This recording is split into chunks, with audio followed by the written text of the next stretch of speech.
Umarangkada na ikatlong hop-on, hop-off bus tour ng Department of Tourism. Line itong ibida ang iba't ibang pasyalan maging ang nightlife sa Kamaynilaan.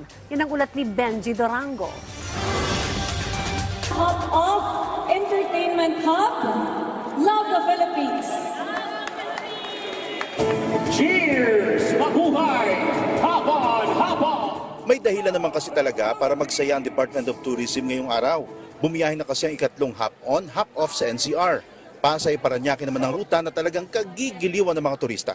Flagship program of the Marcos administration under Bagong Pilipinas.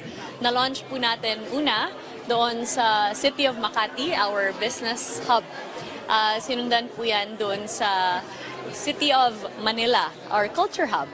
And today we are launching the entertainment hub, Pasay Parañaque, which will provide our foreign and domestic tourists with an opportunity to enjoy the many entertainment and leisure offerings of Pasay and Parañaque. 13 ang iikutan ng bus tour, NAIA Terminals 1, 2 and 3, Newport World Resorts, City of Dreams, Ayala Malls Manila Bay, Parcal, Okada Manila, Soler Resort, Lux Duty Free, MOA Main Stop, SMX Convention Center at MOA Seaside. Kanina, ipinasilip ito sa media. World-class ang project dahil hango rin ng idea sa ibang bansa. Komportable ang bus. May mga bus stop marker na makikita sa mga lugar na panggagalingan at hihintuan ng bus. May mga tour guides din na nakasunod sa mga turista. Gusto ng DOT na i-highlight ang mga park, city nightlife at museum sa bus tour na ito. Bigyan natin yung turismo ng Pilipinas, no, ng elevated and quality tourism services. So the hop-on, hop-off bus tours that you see all over the world in key cities is now here. Bukas sa mga local at international tourist ang bus tour.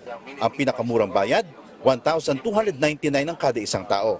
Pero pwede rin baguhin depende sa taste ng turista ang mga pupuntahan. Pero kailangan itong idaan sa HoHo app o sa mga travel agencies. Ang tour tatagal mula alas 2 ng hapon hanggang alas 9 ng gabi. Pwedeng bumaba ang turista kada terminal. Dagdag pa ng DOT, naka-pipeline na rin na ibang bus tours na gagawin sa iba't ibang lugar sa Metro Manila, Cebu at iba pang key cities sa bansa. Ang proyekto, inaasahang magpapataas sa revenue ng mga iikutang establishmento, magbibigay ng karagdagang trabaho at mas mapapasigla ang turismo. Benji Durango, para sa Pambansang TV sa Bagong Pilipinas.